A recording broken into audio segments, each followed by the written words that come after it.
Before we dive into this episode, we want to take a quiet moment to share some news from the Chokeholds and Chill family.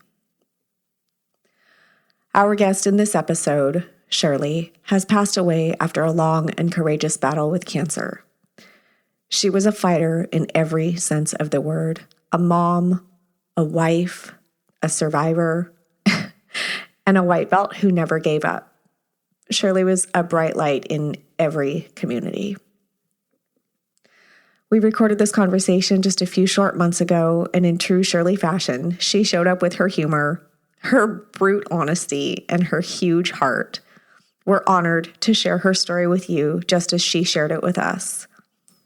This episode means a lot, and we hope you listen with love. Oh, yay. I'm so glad that this is finally happening. Yeah, seriously, we have so much to talk about. And thank you so much for giving us some of your time. We will just jump right into it. Yeah. So, welcome to Chokeholds and Chill, the show where the mats might be soft, but the stories hit hard.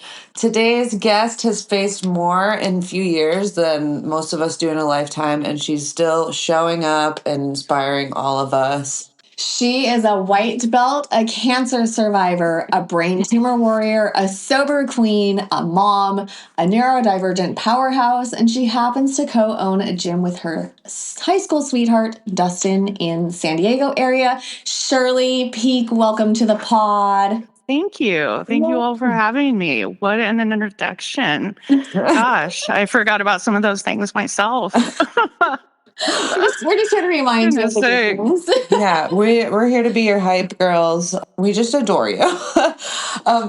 So we want to take it back to the beginning. Like, we have so much to get into, but we want to start at the beginning. Who was Shirley before Dustin and Jiu Jitsu and cancer? What did life look like for you? Well, there wasn't a lot of time before Dustin. So I'll just kind of go in with that. He and I we're like junior high sweethearts. Oh. And so like the gym and everything has always been like lifetime dreams for us. And so there wasn't a ton of time before that, which, is kind of like, that's so many of the stories from like our like high school experience happened like that, which was kind of weird. And I don't know why I'm going into that necessarily, but it was just such like everything will build from this. Like everything will come from this.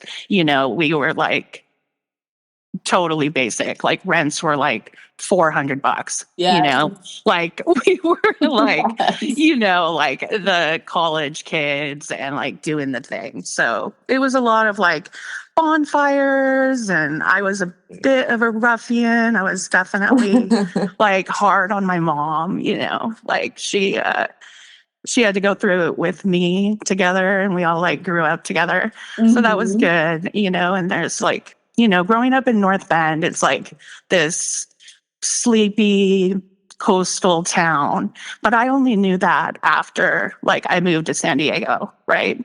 So like moving to San Diego became this like, I didn't even know it at the time. I think I was in my 30s before I realized like where I lived, Yes. And then I'd go back home and I'm like, oh shit, this is like a fisherman's village. That's how I describe it when people aren't from here. Me too. Yeah. And I'm like, we're like 26,000 people, and that's the size of like the suburb I live in. And so it's like this 25-year experience that I've had in San Diego, like compared to this 20-year experience that I had when I lived in North Bend. It's like this like half and half where I'm at like in my life right now. It's like two different lifetimes split by location. Right. Exactly. So what brought your move to San Diego from North Bend? Like, how did you end up there? Well, Dustin's grandparents were getting on in their years. And so then the people who were taking care of them, they were also getting on in their years, right? Mm-hmm. And so there was this opportunity for us to come down here, and I started working at this company, like as a receptionist, like as a temporary receptionist, and was going to school at the time. And we had this opportunity to come down here, live down here, kind of just move in with them and help them out. And then like I ended up working at that company for like 20 years. Oh my God. Wow. Yeah. So I worked there for 19 and a half years.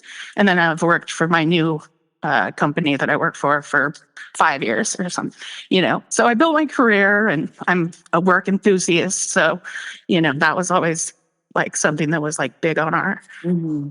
What is your field? What are you doing for people who don't know?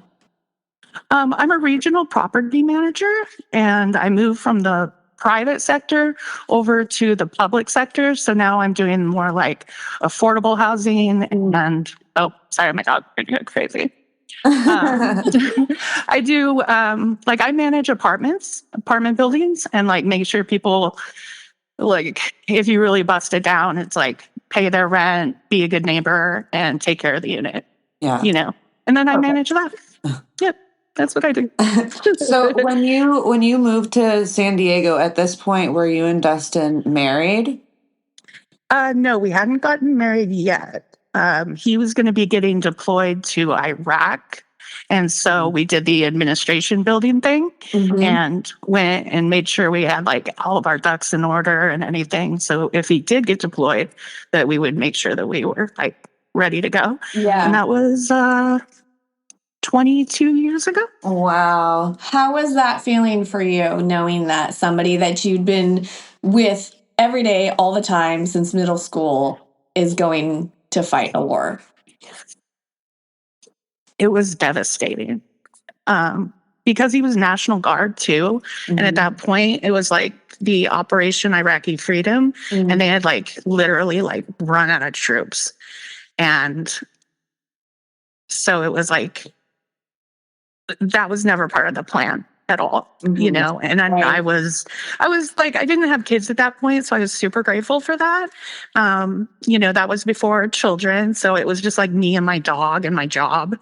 Right. And so like, so that whole part of my life would have been much different if, the girls had been, born by that time.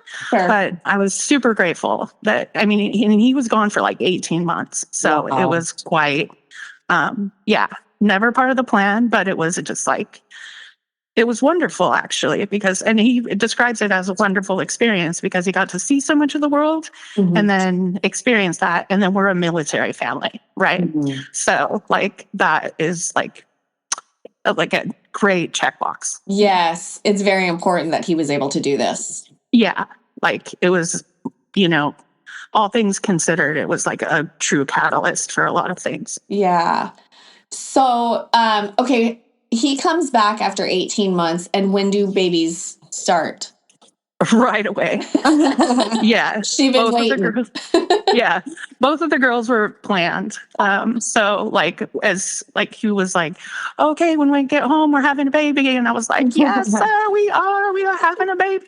And so, Yay. Then that February we had Dusty May and she's 19. I can't believe she's 19. I think I met her when she was like 12. Yeah, like she's beautiful. Yeah. I love seeing your pictures on Instagram. Like, you have such a beautiful family. Seriously. Oh my God, I agree. Like, how did I get so lucky? Right. My goodness. So what is Dusty? She just graduated? Yeah, she just graduated, and she actually graduated North Bend. Life took her back up to our family, and she actually graduated from North Bend High School. Oh, wow. What is she focusing on right now? She's going to City College, and she's going to be going to the Upper University Point Loma Nazarene after she finishes her GE, but she's focusing on teaching and early childhood education. Oh, that's fantastic. Yeah, and she's working, so, yeah, You did good, Mama. Thank you. Thank you. Good. Wow. I'm like, look at this. Like, we got our feet in front of us. Yeah. So that's baby one. And what year was this? So that was 2006. Okay. And then number two? 2011. So yeah, she's going into high school. She's going to Mount Miguel. She's planning on cheerleading and doing the down here you can get your associate's degree while you get your high school diploma. Yeah. Cool. I think you can do that up in North Bend too. But yeah, so that's her plan, and she's going into like engineering. And Good for Wow. her. That's yeah, she just awesome. has to like focus. Yeah. She just has to like figure out like what in, Yeah, we know how that But- goes, right? but she doesn't have to do that today, right? Right, exactly. She's got a little bit of time. She's to got, like, decide 4 her more years. direction. Yeah. Wow. So at this point, what a like interesting and like awesome story and journey that you and Dustin have had. Yeah. Obviously, like him going overseas, like that's super difficult. And it brought you this beautiful family, but then you get into this really more deeper, more hard stuff. You battled melanoma and came out the other side. So what got you through that? Like, I want to hear about like your treatment, your remission, the whole story, whatever you're willing to share. Oh, thank you. Yeah. It all kind of started in 2020, actually. So this is the second time I beat cancer. So 2020, COVID, it was like all like starting, so like, it was so interesting because I've never had people out at my appointments because of COVID. Right. And so like when I started doing like appointments and like having people there, I was like, oh, this is so weird. Like, what are you doing here? You're like, actually, this is my time. Yeah, right. Exactly. So the first one was pretty much very straightforward.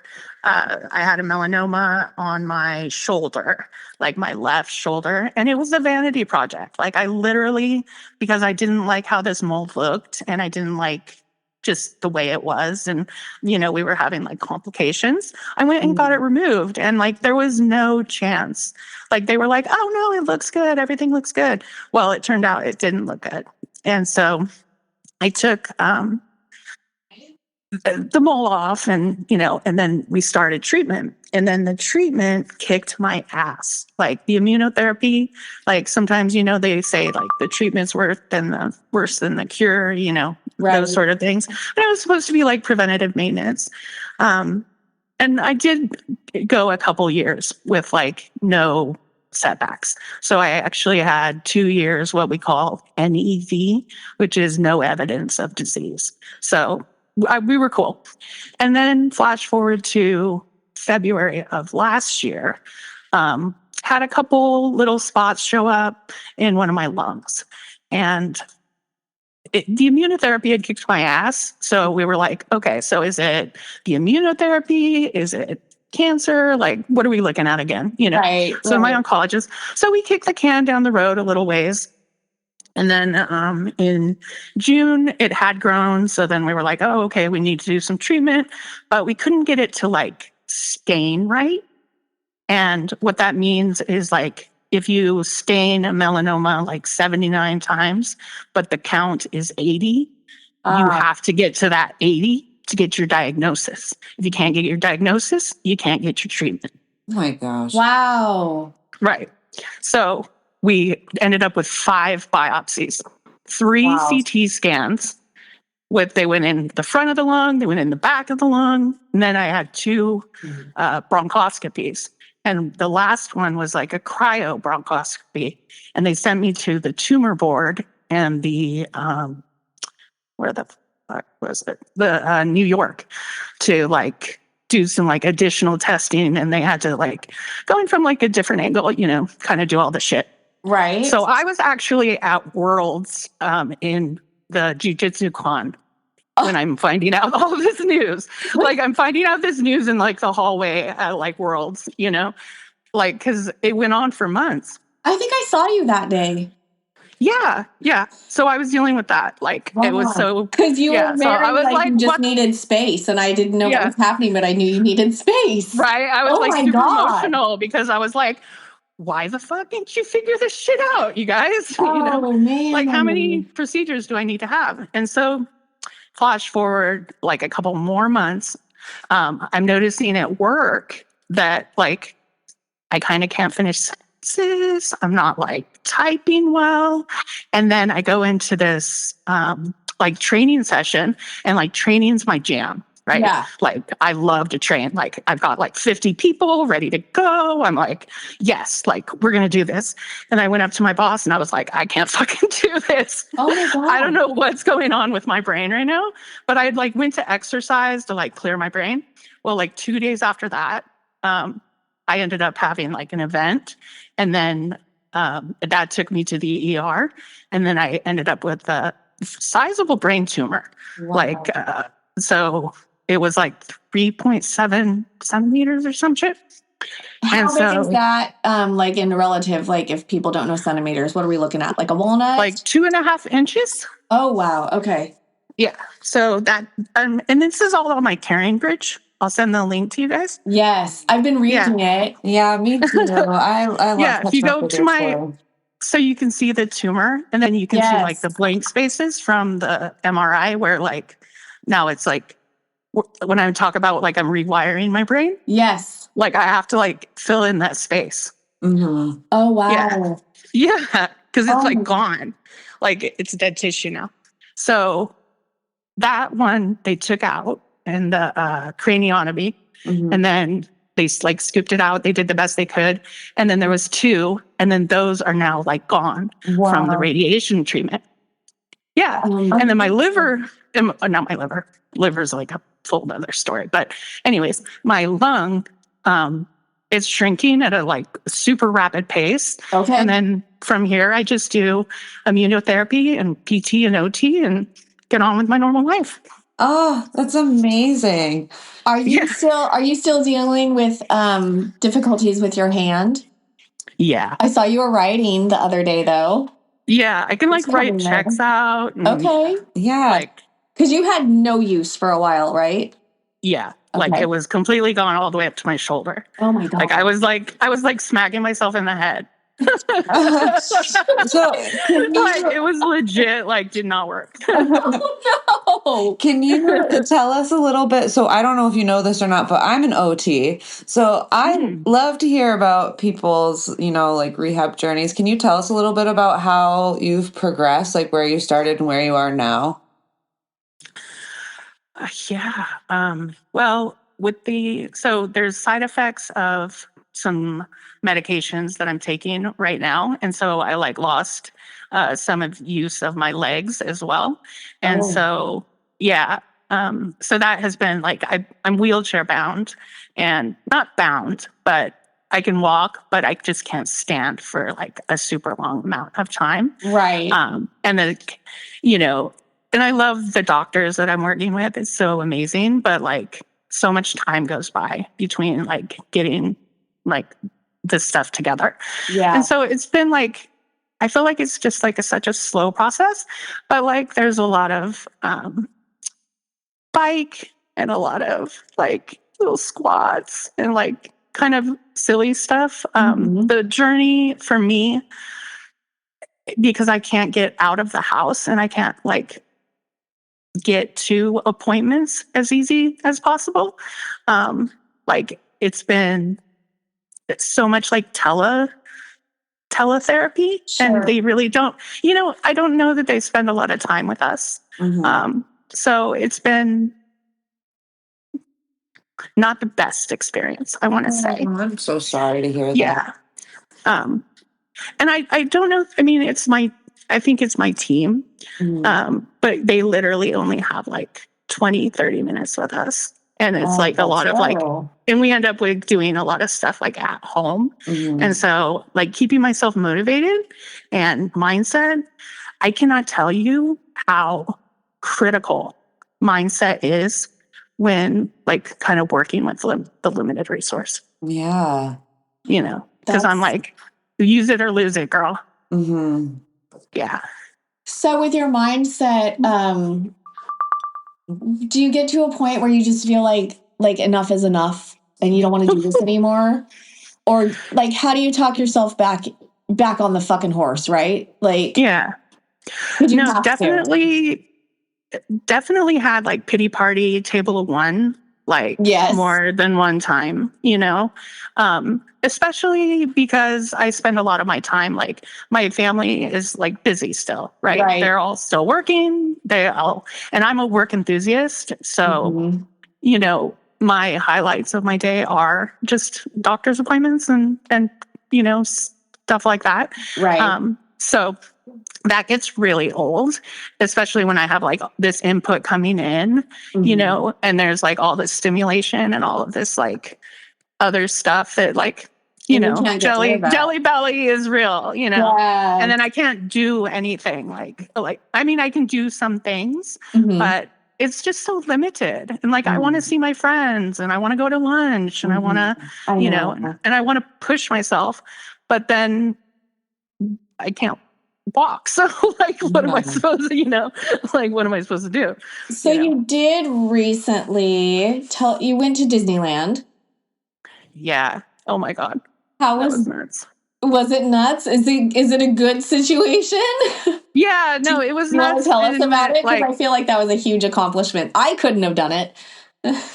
well, and I didn't like Dustin did it. Mhm. That we'll go back to Dustin again. Like, he is a superhero, Yeah. like legit. I mean, we were bucket listing for a little bit, and so like we were just trying to pack we call it our accelerated life plan. Yes. And like we just like, and we've slowed down, like with the good news and everything, and Mhm. and it's been, and summer's kind of our season to like start vacationing, but like going to do that and like Tell everybody what having you him. did.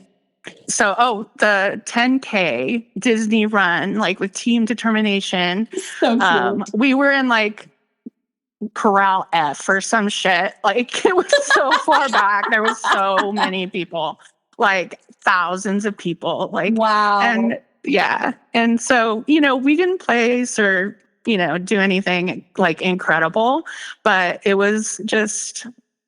But you did it. Yeah, And we like did I it. said, And, I wouldn't have been able to do it. So I'm trying to like frame it, like, because Yeah. it was such an experience. Like, Mhm. and going through Disney as like where it was and like the parking lots and stuff, like that wasn't as like cool as I thought it was going to be. Like, Right. like low key, I thought it was going to be like amazing, but it was just like a lot of like marathon. Yeah, yeah, I've just a never done large crowd of marathon. people running. Like, it's just a bunch of people running around in tutus. So I was like, okay, probably won't do this again, but like, yeah. Did your whole family go? No, it was just me and Dustin. We me were and up at Dustin. like 3 to do the like 5 o'clock start for the run because we had to get like in and out before the park opened. Oh my gosh. Yeah, so it was like all in the dark, and yeah. Are you in a wheelchair at this point, or are you? And I was in a wheelchair. Yeah, and he's pushing you. in Yeah, this wheelchair. I Yeah. fucking love it so much. Awesome. Yeah. You guys are everything, though. It's not that you just did it. It's like, if people don't know Dustin, like, you just don't know like the dynamic of Shirley and Dustin. No, Like, of course, yeah. he's pushing you, and you guys are doing this. It's so fucking cool. Like later that day, like we're like in downtown Disney getting corn dogs. It was like, yeah, he's like, he is so down for like whatever. He did this bachelorette party with I was a maid of honor for a thing, and he like totally drove the town car. Oh my took us on a God. tour, like took us to dinner, like totally hosted my like bestie's maid of honor bachelorette party. You know, Wow. he's just like, Fuck yes, he did. You guys are the goals. I know, you guys literally are You goals. guys are such goals, and I love that. Like, you guys make such a good team. I remember like when I first met Dustin pretty early on when I started Jiu Jitsu, and I don't think I met you until like a couple years later. But I remember thinking, I was like, oh, Dustin's so cool. And then I met you and I was like, this makes so much sense. She is so cool too. Like, you guys are just awesome. And I can imagine that your kids must be so cool too. They have awesome parents. We do get that a lot. Yeah. She's nailed it on the momming. Yeah. And I mean, obviously, like cancer and everything, it can be a family diagnosis, really, right? Because everybody's going through it together. So, how did they handle everything? And then, what was the celebration like when you guys were all together and you were able to be like, I'm fucking done with this. Like, we're good. I love it. So it's been a ride, right? And especially as like the mobility dropped off, like that's that part of it. Like definitely more chores and stepping up to the plate and like things, they both have their own lives and their own shit going on and like everything. So, that's definitely had an impact. But they're my like everything, and my support is like, I always tell people like who I see, and when especially like my doctor's team, because they ask a lot about it, is like that my support at home could not be any. I mean, it couldn't be any better, and I couldn't be more grateful for my family. Like it's insane, actually. Yeah. But yeah. And so, so they've taken that well and, really in stride. And then as far as celebrating, we celebrated for like 3 days. And we did like, yes, it was like sushi and froyo and like a lot of like, of our favorite restaurant. Like we did, go out to like our, favorite sushi restaurants, and like we, went down and, saw like went for drives and such, like for the beach, things that I could do that, that like kind of like simpler stuff. But, once I get moving again, we can have like, some kind of amazing celebration. But yeah, just a lot of like, just a lot of like, internal, it's overwhelming. I haven't even wrapped my head around the whole thing, like, and I don't think the family has either. Right. This is all very, very new. This is very recent that you're just finally getting this. Oh yeah. This is like last 2 weeks, right? Gosh. I squealed. I saw your post. I was like, screaming. I was in the Mill Casino and I'm crying in the casino and like yelling like, no way. God. Like it was just so happy to see that. Like I've been on the side that your kids have been on, right? I was actually with my mom when she got the call that she was cancer free. And it was like one of the most incredible moments. So like I can only imagine like how Dustin and your kids must have felt, like first of all through like this whole process, but then being able to celebrate the fact that like we're on the other side. So I just like I get such like goosebumps and I'm like tearing up right now because I know that feeling of like relief and joy, and like I can't wait for you to be like feeling better so that you can fully like relish in it and celebrate even more, because I'm so happy for you and your family. Thank you. So I want to shift gears just a little bit because we're going to go back and forth a tiny bit here. But so obviously we're Jiu Jitsu podcast, but we're not all Jiu Jitsu. But you have a very interesting story, right? You're my favorite forever white belt, because most white belts have zero fucking clue what they're talking about, and they offer a lot of advice. Shirley's advice is pretty spot on because you have watched and done this for so many years, and you've watched your husband coach and train as a black belt. Tell us about starting the gym and starting jiu-jitsu and where that fits in your life today. Okay, so jiu-jitsu and I have always had a very interesting relationship. And I call myself a 20-year white belt because there has been no consistent period in that whole 20 years that would make me a blue belt. Like it, I hurt. So the story is, I hurt my knee like 20 years ago. So that's where 20 years as a white belt comes from. Like I hurt my knee like cheerleading and dancing and Yes. being a ruffian a million years ago. So instead of having jujitsu take my knee out and me have to take 6 weeks, 8 weeks off work, I've always just worked because I'm a work enthusiast and I love me some work. Like I do. I love my job. And like, so jujitsu has always been like a risk, like this huge risk for me. So I can pull guard. I can put my knee on the ground. I can do a sweep if I can get my ass up around and do what I need to do. But the odds of me doing that are very low. And I'm good at a lot of things. So I'm like, jiu-jitsu is not for me. I enjoy it too much. I love it.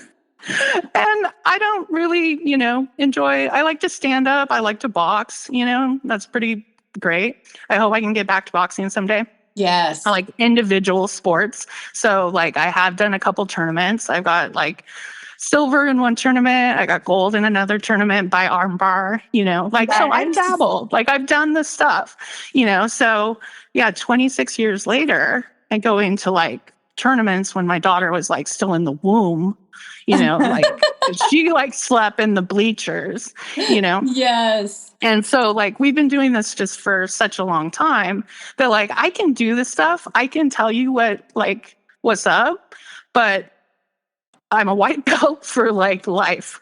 I love it so much. So, but you're also the person who's like, you guys need help at the gym? I'm there. Like you want to, film some things, take some pictures, run a table, like whatever you need. Every fucking competition. That's why I said I see you at my because we're always like, I know I'm going to find you there. Like, I know when I go to Vegas, I'm going to see Shirley.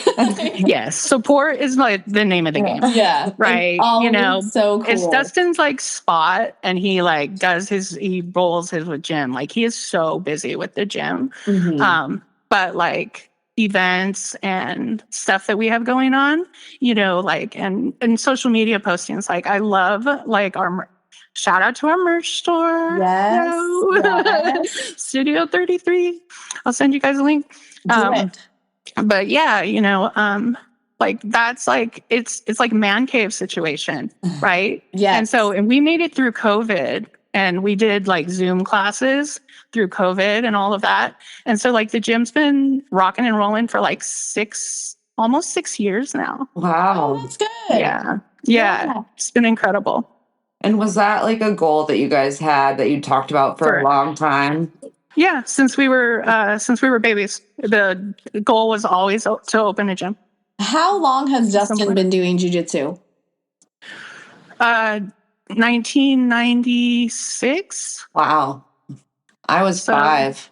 And I had just graduated high school a year before that. Yeah. So.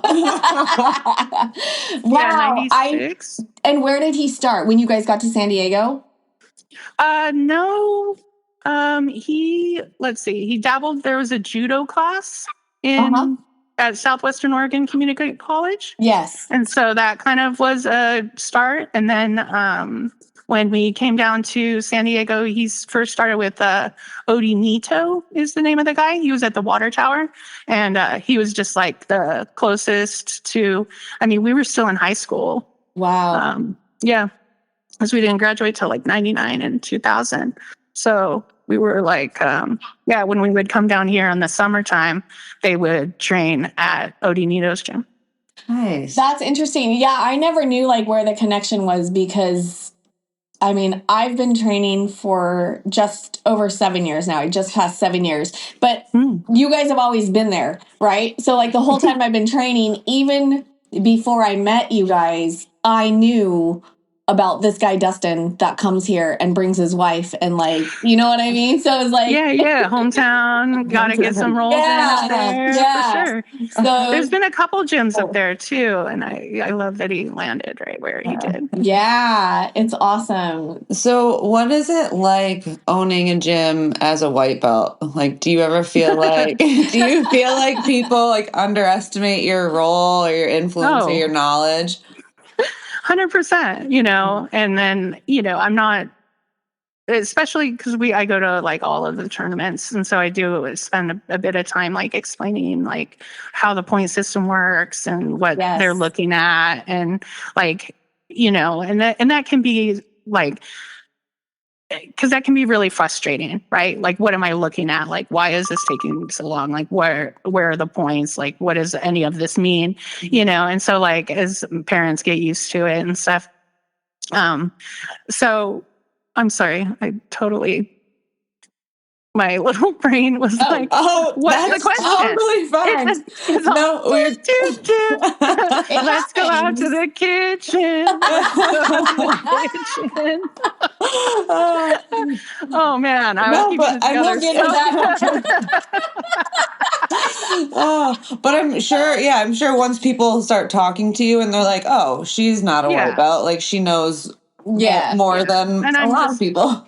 Yeah, I don't necessarily like broadcast because the new parents, and they're all having their own emotions and their own feelings and their own stuff that's going on, so like I help where I can, where I see a need, feel a need, and see like, okay, so this happened, they probably should have done this instead.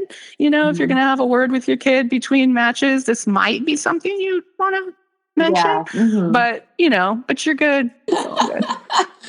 So can you tell us a little bit more about like the competing side of things? Yeah, tell us about your most like memorable, because I know you did tap cancer. So I did too. Yeah. Tell us, what'd you do?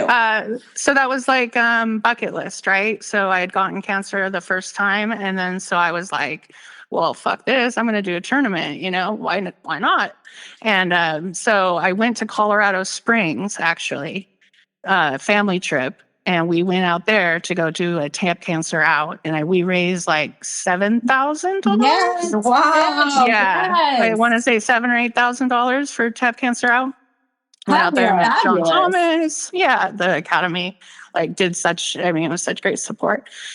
And so we flew out there, and that was actually my very first Lizzie, who we're still like besties on Instagram. Yeah, so Lizzie, she's from New Mexico. She was my very first fight. She got me like a card, like a thank you for fighting me card. Wow. I was all, okay, mindfuck. Shout out to Lizzie. Jeez. Yeah. Like, I was like so impressed. And she was a white belt. I was a white belt. She's like a purple belt now, I want to say. That's super cool. Yeah. She's been training like the whole time, because this was now 5 years ago. Okay. Yeah. And so we went out on a family trip. I got silver. It was like the most obviously I got silver, but it was like a breathtaking experience. Like, I'm not sure what your experience is when you step out to the tournament mat is, but mine is like complete silence. Really? Like, it is so quiet. Like, and so like, yeah. And that's it's so like, cool. I don't have that. It's really cool. I was like, oh, this is fucking awesome, because I had no idea like what it would feel like. And so that was an incredible feeling. And then my second tournament was like grappling X or Naga or some shit down here. And I kicked a chick's ass, and it was awesome. I got her like 16-0. Yes. And I got her by an armbar in the end. Nice. That's fantastic. And my favorite part is like when Dustin was like, push your face away. And he was like coaching from the side, and so that was incredible. Got gold there, and super cool. So this is roughly 5 years ago, and it coincides with sobriety. So congratulations on celebrating 5 years. Were you sober previous to this competition, or is this something that pushed you in that direction? No, I was previous to the competition. So my sobriety day is January 17th, 2020. And I want to say this was like further in the year, because I had like 11 months before, while I was sober, I had like 11 months before I got cancer. And wow. What was the turning point for you for your sobriety? It just like, I went pro and retired early. There you go. Yeah. That's a way to put it. it was just, it was time. And, it had become like not fun anymore. And when that starts to happen, then it's, it's time to reach out, get sober. And Yes. and, COVID did me a really big favor in that like everybody had to go home. Yeah. It kind of gave you a good opportunity to be like, all right, now's the chance. Now's the chance, So it was really, it was just time. And so that Like, was I'm not 11 getting months any ago. younger and, Yeah. Well, congratulations, because that is amazing. Fantastic. Thank you. I know we've talked about this in person several times, and where I'm at. Like, this is a very inspiring thing for me to see people get through. So that's really, really cool. So how did that journey shape your life right now? Because it was a real turning point for you. Absolutely. And I can't imagine going through any of this and also be drinking because one, it's just so bad for your body, right? And it's like I wouldn't be able to manage like side effects and all of the other bullshit that I'm dealing with medically if I was also drinking. But at the same time, it's feeling your feelings is, what we should be doing. And I found that it was just a nuisance. And like, there's so many other things that I can be doing and be putting my time to, putting my money to that are more important. And, and besides all of like the health stuff, it was just, my mindset is so much more clear and so much more grounded because I'm sober. Right. It was honestly like the best experience to like go through that and like go through like, I mean, because they, I did reach out for help. And so I did go program. And so that experience, I think learning the tools that I learned, like set me up in like ways that like leadership programs and like all of those like self-help books and all of those other things don't even touch. What are some of the tools that you take away and still use today? Always have a plan for like, if you get in any kind of situation that you don't want to be in, have a plan for it. And mindset is everything. Like there is like, you can literally just like not drink, Right? It's like, imagine making the choice to just not, right? Like, I don't like, I can actually count on my hand, like how many people I've said like, no, thank you. I don't want that beer. I don't drink. Like, you can just say no, thank you. You can just say no. Like you can just, and it's that easy. And so that mindset, and then just like, because I want to socialize. I want to be around. I want to, be invited. Right. And you never want to be like the person who's like, oh, well, that might be the time that they have their problem. Right. Which is kind of ridiculous. People don't know. Yeah. And people don't know how to navigate that though. Yeah. And that's totally fine. And that's very much our society. I mean, there's a lot that goes into it. And so no is a full sentence in so many ways, right? Yes. I love that. I think that that's something people need to be reminded of often, is that no is a full sentence. Yeah. And I think that's so important. So I know that you've also been open in the past about being neurodivergent. How does that play a role in your daily life and everything that you've been through? The extra bonus content that everybody gets all the time. Yes. Yeah. I think as somebody who's, it's so funny, Jen, I wanted to ask you questions after this. Oh, yeah. I have curiosities. But anyways, right? You can like, ask now. My brain going, I'm like, so the U in ADHD, that one I'm not so familiar with. I haven't looked it up yet. I meant to before I came on the podcast, so I could have like some intelligent thing to say about it. But I was like, well, how does that fit in? So It's the autism ADHD combo. It's the ADHD. Yeah, Audie. That's what I like is. it. Yeah. The bonus. It is a bonus. That's great. Yeah. So I, as a like somebody who like has been like later in life and like lived my whole life like this, it's been really useful and helpful in my career. And, like I'm always doing something. Like right now, I'm like working on my broker's license, but as part of my PT and my OT, I'm doing an American Sign Language class. Perfect. Oh, cool. Perfect. Because I can get bilingual pay first, and then I get my foreign language credit for school. That's actually a great foreign, I'm saying in quotes, foreign language credit. I think that's fantastic. Yeah. Like, I'm so stoked, but so it's just like, I'm always like adding stuff to my plate and stuff. And like that's been like probably the biggest benefit because I'm never like fulfilled. Right. Yeah. Yeah. I think you guys Given too. it. I think both of you have a very similar situation. I mean, that's why you Yes. do podcasts, Mhm. like it's not easy to do. Mhm.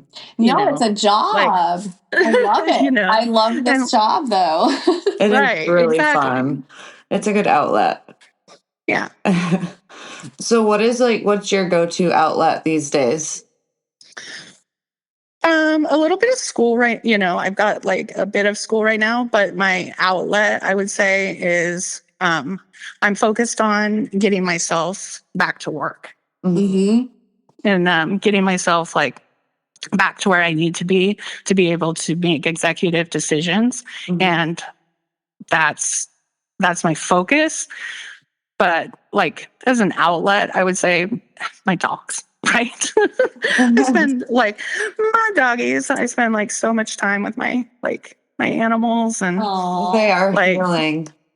oh my gosh. They like I've my doodle emotional support blankets. Yes. Yeah. Yes. They're There's very no- cute too. Yeah.